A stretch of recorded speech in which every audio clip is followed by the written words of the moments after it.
LED mirror, and it's even more beautiful in person. It's got a nice thick round design, so it makes it nice and easy. Not gonna have anybody running into it either or getting caught on anything.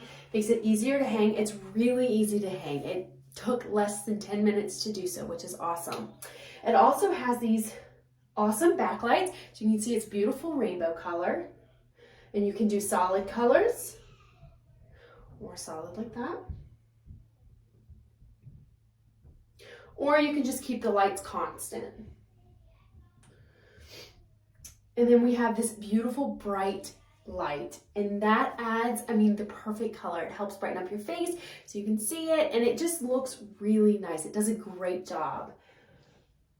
And then they have a warmer tone and then a more neutral tone. So that's really nice. It brightens up the room, but you also don't have to make it super bright if you don't want to. And then it's got this great anti-fog. So when you go to take a shower, you can turn that on and it's gonna warm up the mirror so that way it doesn't fog over and get all gross, and you can still see in it as soon as you get out of a hot shower. So that's really nice. I hope you guys enjoy your beautiful LED mirror. Thank you.